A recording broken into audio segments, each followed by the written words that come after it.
So in chapter 64 of the Tao Te Ching, Lao Tzu said that the journey of 1,000 miles begins with a simple step. And that's exactly what we're going to be doing today for your Klaviyo account. So, all right, so you signed up for Klaviyo, possibly using my link. If you haven't signed up yet, then there's going to be a link in the description below where you can sign up and you will get a better onboarding experience. But what's next? All right, so you've set up your Klaviyo, you integrated it with Shopify or whatever e-commerce. So this video is going to be pretty specific for e-commerce.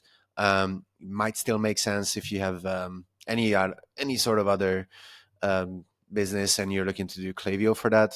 But let's make it specific for e-commerce.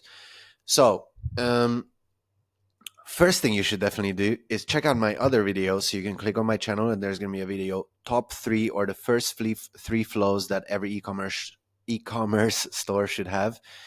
And you should watch the video. And then once you've watched it, then come back to this one because we're going to make this very specific for the welcome series. And there's no better way to start a welcome series than sign up forms. Why sign up forms? So whenever people talk about welcome series, it's very important that we define what we mean by a welcome series. So there's a bunch of different things this can mean. What I will make this specific for is people that sign up on your pop-up. A lot of people create just one welcome series for like, okay, when people join my list, they should get this one, right? Wrong. If you send just one welcome series, I mean, like if you're super beginner and you make $100 but you sign up for Klaviyo because why not, then yeah, you can have like one email in there, okay? And I will show you how to do that and how to create a really good one. Quick spoiler alert, is going to be very, very simple. And the more simple, usually the better, and the less mistakes, the better. I think the last point might be less surprising than the first ones. But a lot of people, what they do is they have an e-commerce store with 100K USD revenue per month, and they have like one welcome series which is connected to the newsletter segment or this email list segment. And this is the one that, like, when you go down to integrations, you can go to Shopify and then you need to enable Klaviyo app embed, and then you will need to connect your Shopify list to this one. Or yeah, I mean, just for simplicity, I would recommend it connected it to just email list, because Klaviyo gives this to you automatically. It used to be called newsletter, now it's called email list. So just connect it to that one.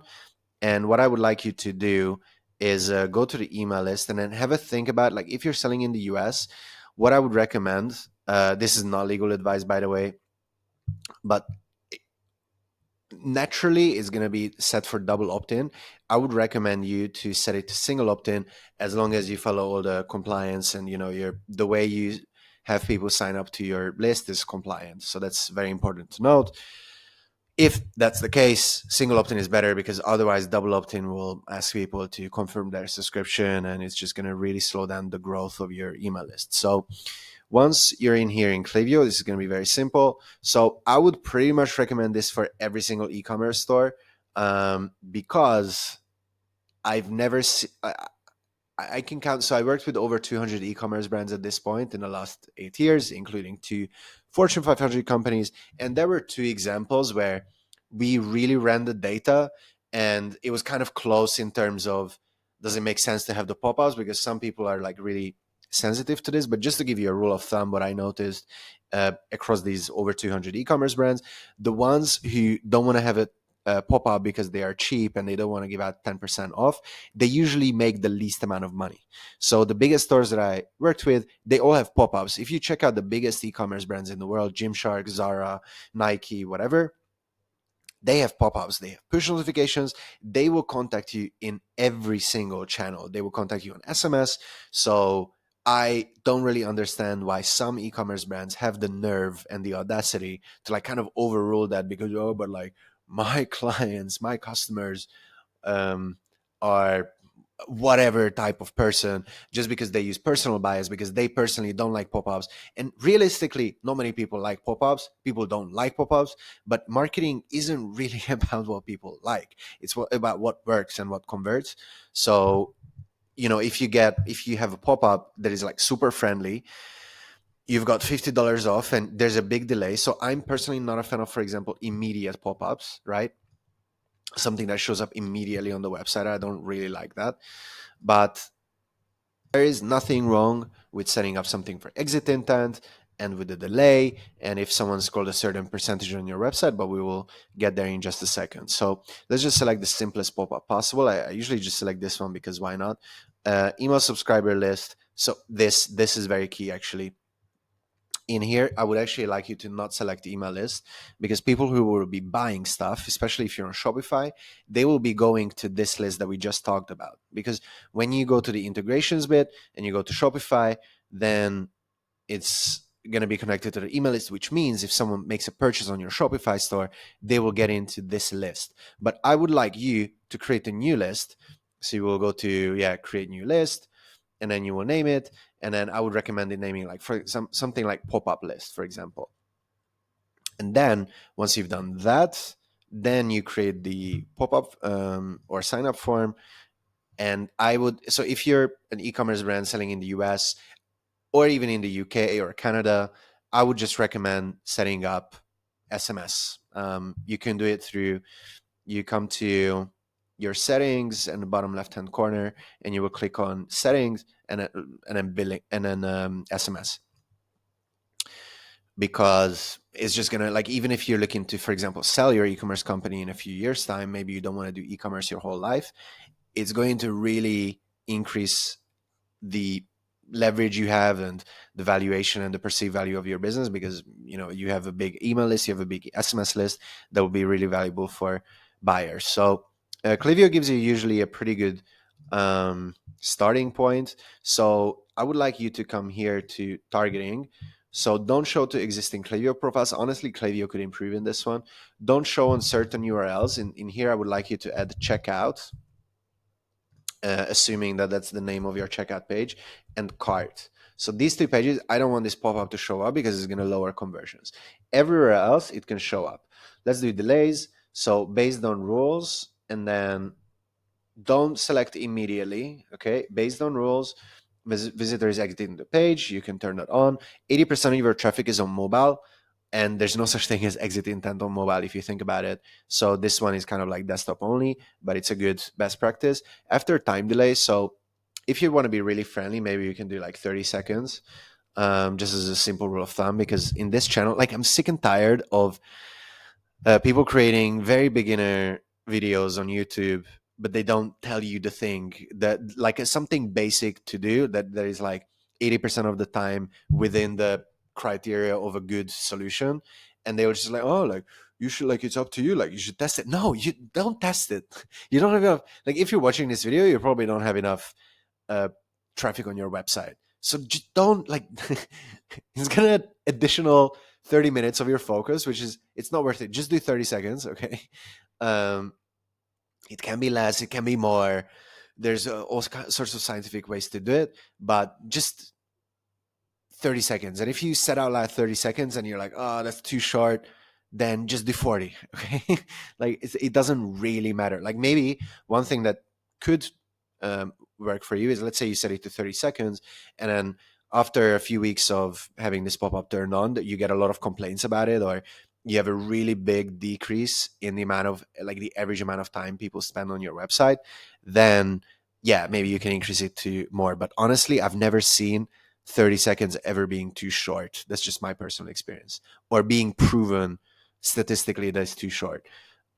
Scrolled a certain amount, 30% is fine. Visited a certain number of pages, 3 pages. And in here, this is actually a new one. No, don't take this one on, because it's only display if all conditions are met. So that's going to mean that people need to do all of these things. So don't have that turned on. And honestly, I recommend showing this pop-up on all devices, but making it mostly specific to mobile. Just make sure that you mostly check the mobile preview. And honestly, if you come to styles, I like a medium-sized pop-up, and I like no side image. So like that. And it's very simple. It's not going to be too big. It's not going to be too small. And it's going to work on all devices. It's a little bit more mobile optimized than desktop, but we don't want these extra complications, okay? Because this is a beginner video. You're a beginner. It's fine. Let's go with this. Add this one. Very important. Klaviyo is going to give you these really good alerts. I don't have, this is just a trial or like an account. It doesn't even have any integration with an e-commerce store, which is why I didn't show you the Shopify integration, because I just couldn't be asked. And yeah, like once you do have SMS enabled, then it will even generate you a disclosure form, which is great. But if you just want to keep things simple, you cannot be asked to do SMS yet. I think it's an extra, I don't know, $15 a month. So if you don't want to do that, then you can just delete. And on the success page, I would always recommend doing like a 10% pop-up. I don't think you should do 5. You don't need to do 30. Okay, like 10% is fine. I've seen very similar results, honestly, between like 10 to 20%. And I would recommend you can even add the block of a coupon code, so you can add that in there, which is really cool. So people don't need to check their phone. Like, it's technically in my interest for people to check the emails that I've set up for certain clients, but we always show the coupon code in here because ultimately we want this store to work and for it to have a good conversion rate. So we always want to have that in there. All right, so this was the pop-up uh, portion of this video. Let's go to flows. And yeah, actually, let me just show you, like, if you sign up on my website, this is the flow that you will be receiving. You will just come to create flow, and then you will click on, yeah, just view all flows. Welcome series, standard, honestly, it's fine. And then you can just select either a list or whatever trigger you want. Like, it doesn't have to be triggered by a list, but yeah, in here, we're going to select the pop-up list. Great. And then use template. You're going to click on that one. And then you will get to here. And in here, Klaviyo will give you some basics. So here's a few things I would like you to pay attention to. So firstly, I would like this email to go out immediately. Make sure your sender name is all fine. Sender email address is all fine. So it's not like a Gmail account that's really bad. In general, if you still in the process where you can change your domain, for example, I would recommend something ending with .com. And then, honestly, this would be a well-converting welcome flow. So when I told you that simple scales, fancy fails, or when Alex Hormozy told you, rather, so this is what I mean, right? So let's actually just come here. Make sure you have an alt text on all images, and it explains kind of what it is. And this one has a link. Okay, great. And I like emails that are short because they convert. We don't want menu bars. We don't want any of these distractions. Just have text that's like pretty big size. This is 16 pixels. Have text that's like pretty big. One sentence per paragraph. That's a really important copywriting rule, which we will be discussing in another upcoming video with like advanced copywriting, e-commerce copywriting video. So make sure you stay tuned in, one of those things for that. And most important thing in an email is that there's a call to action button and it leads to your website's link. Okay, the amount of people that pay attention to the most complex, complicated, advanced things, and they want to add all of these product blogs, all of this different unique stuff, but then they have a button which leads to the wrong website, or the website doesn't work, or maybe it's like it has, for example, organization URL, which is great, but it leads to the wrong website, for example, or like the tag doesn't work. Make sure you preview it, make sure it works, especially on mobile, make sure it looks kind of clean and everything. And this is a good email. Okay, sorry to break it to you, heavily designed emails are a myth. Unless you're a luxury jewelry brand or luxury fashion brand and you make a lot of money, and I think positioning becomes a thing above 500K per month, maybe. But even at that point, I've seen really simple emails work really well for really visual products. And even for really visual products, not always there's no such thing as the prettier email converts better. No, it doesn't. It literally doesn't. Okay, like we tested it and it doesn't. So with that being the case, make sure that you add the coupon code in there. And then what I like to do is have the coupon expire in 48 hours. We tested all kinds of different lengths and we just noticed 48 hours to work pretty well. If you're curious why or what other times we tested and my thinking behind it, make sure you message me on one of the socials and I'm happy to explain it to you in more detail, but I just don't have enough bandwidth in this YouTube video because all of you are going to be not watching until the end, which is going to be bad for my YouTube algorithm. You send the first email, you wait 24 hours, you send the second one, which is a reminder, hey, your coupon code expires in 24 hours. This flow, people don't care about your brand, okay? Like people don't care why, like about us, nothing like this. Do the about us stuff in the post-purchase flow. And guess what? I created a video already about the post-purchase flow. So make sure you check that one out if you're interested in that one. And I know that I spent more time on the pop-ups than on the welcome flow, but I felt it was important to differentiate between things because everyone is making this mistake. And if you're not, great. Now you got your confirmation. And honestly, that was the video for building a welcome flow. It might not have been what you expected, but I thought this is what you needed. Okay. Make sure you like, comment, subscribe if you got this far in the video. Thank you so much. Love you. Ciao.